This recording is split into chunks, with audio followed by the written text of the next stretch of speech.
নমস্কার, আপনারা দেখছেন বাংলা এমজি নিউজ। আপনাদের সঙ্গে আমি সুষমা। আজকে বিশেষ বিশেষ খবর হলো মোবাইল ইন্ডিয়া অনলাইনের থেকেও সস্তায় কম দামে মোবাইল পেতে আমাদের শোরুমে আসুন। পুরাতন ফোন এক্সচেঞ্জ করে নতুন ফোন কিনুন। 0% ইন্টারেস্টে সহজ কিস্তিতে বাজাজ, এইচটিভি, টিভিএস, হোম ক্রেডিট ও স্যামসাং ফাইন্যান্সের মাধ্যমে Vivo, Oppo, Realme, Redmi, Poco, Narzo phone পাওয়া যায়। ঠিকানা Kamarpukur Chati, Arambagh road, Hooghly. Mobile number 9732627262, 7908993366। Mobile India. तो बताऊं, धनतेरस की आप सबको बहुत बहुत शुभकामनाएं। पश्चिम बंगाल का राज्यपाल होने के नाते मेरा दार्जिलिंग राजभवन का कार्यालय मेरे लिए महत्वपूर्ण है और यही कारण है कि पूरे नवंबर महीने वहाँ रहने का तय किया।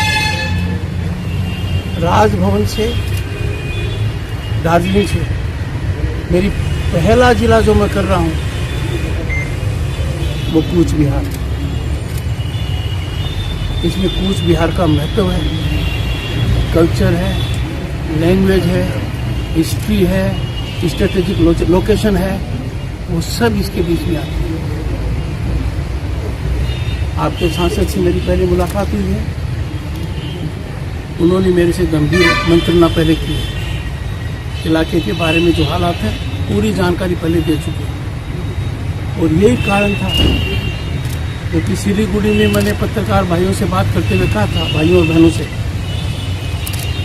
कि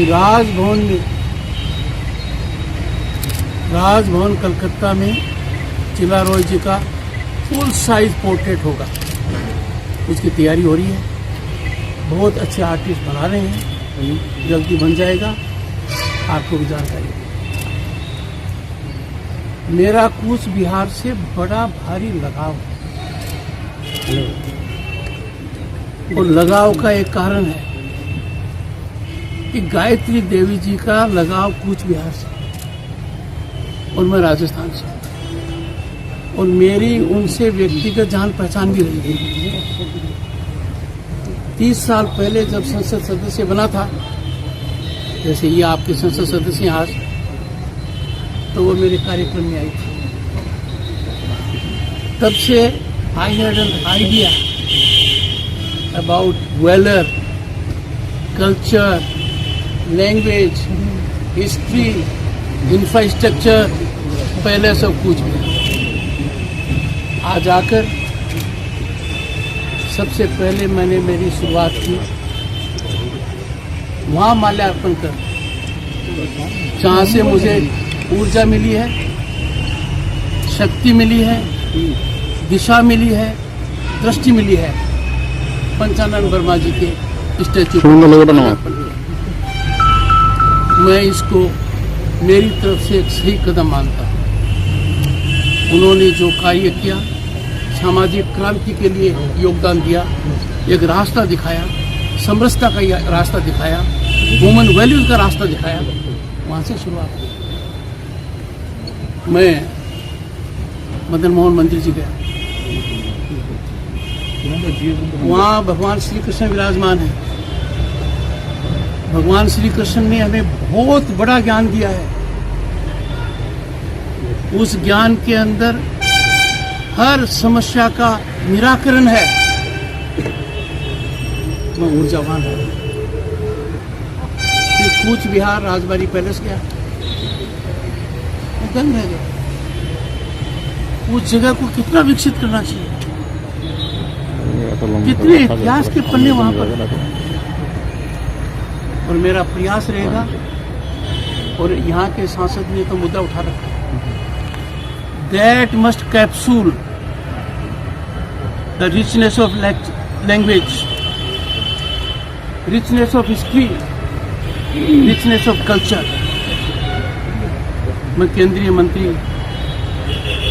से बात करूंगा और जो सचिव हैं राघवेंद्र जी, बहुत टैलेंटेड आदमी है, इलाके को अच्छे जानते हैं, उनसे भी चर्चा करूँगा। दोनों मंत्री जी और सचिव, ऐसा डेवलपमेंट होगा वो म्यूजियम कि वो टूरिस्ट का बहुत महत्वपूर्ण अट्रैक्शन होगा। और लोगों को इतिहास की जो सही जानकारी नहीं है, लैंग्वेज की गहराई की जानकारी नहीं है, कितना बड़ा योगदान हुआ है वो अभी नीचे रह गया है, वो सब का सब ऊपर आएगा। और ये बहुत महत्वपूर्ण कदम होगा। पश्चिम बंगाल का प्रथम सेवक होने के नाते, राज्यपाल होने के नाते मेरे मन में कोई शंका नहीं है। यहाँ के लोगों के ज्ञापन मुझे बहुत मिले हैं, आज भी काफी डेलीगेशन मिले हैं। उन्होंने अपने मन की अंदर की भावना बाहर रखी है। नवंबर में दार्जिलिंग राजभवन में आने से पहले भी मैंने हर रिप्रेजेंटेशन का अध्ययन किया है।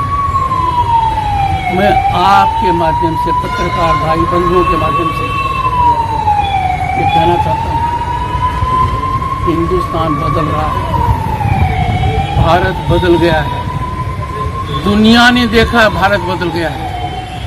जिन समस्याओं के अंत का कभी अपने सोच नहीं पाते थे, चर्चा नहीं कर सकते थे, उनका समाधान हुआ है।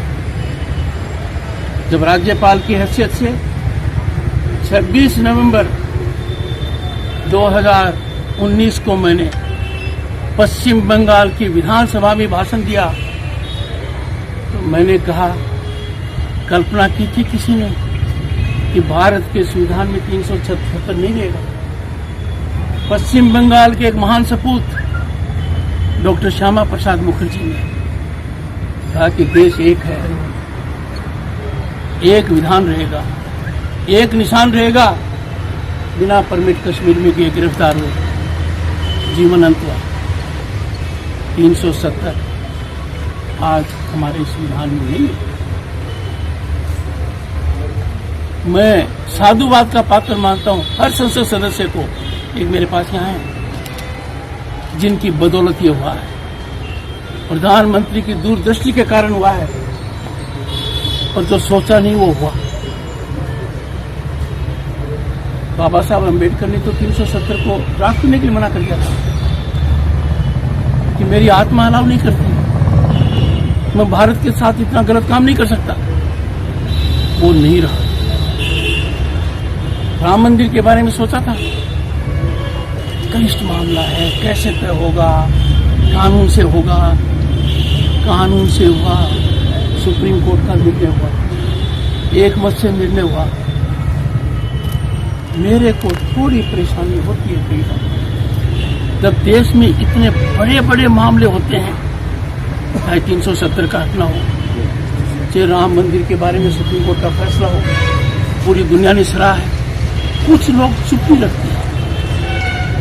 उनकी चुप्पी मुझे थोड़ा परेशान करती है। जब पूरा राष्ट्र हर्ष और उल्लास में है, देश और दुनिया में सराहना है, ट्रिपल तलाक के लिए सोचा था किसी ने, हो गया। उसी तरीके से, उसी भावना से आपके यहाँ की कुछ समस्याएं हैं, मैं उन समस्याओं को जायज समस्या मानता हूँ। भाषा को लेकर जायज समस्या मानता हूँ, संसद में स्थान होने पर जायज समस्या मानता हूँ, पर निराकरण निश्चित रूप से होगा। इस बहुत बड़े यज्ञ में मेरी भी कोई आहुति होगी वो दूंगा, और इसीलिए मैं यहाँ आया। जिनसे बात हुई है, इनसे तो 3 बार बहुत विस्तारपूर्वक बात हो चुकी है। मैं मेरी इस यात्रा को एक पिलग्रिमेज मान रहा हूँ। I am taking it as serious, as directional, as a pilgrimage. और पिलग्रिमेज में जब आदमी जाता है, शुद्ध भावना से जाता है, कोई फायदा नहीं देखता, बिना किसी चीज के सोचे हुए लक्ष्य की ओर बढ़ता है। और यही मंदिर में जाने का मुझे आज ज्ञान मिला, जो गीता के रूप में प्रकट हुआ है भगवान श्री कृष्ण के। I get some questions. है सर, आज अलीपुरद्वार में BJP state president Dilip Ghosh के ऊपर अटैक हुआ, उसका कौन में अटैक हुआ? पश्चिम बंगाल की पहचान पूरे देश में political violence, political vendetta, political killing की तरफ होगी। राजनीतिक हिंसा बंद होने का नाम नहीं है।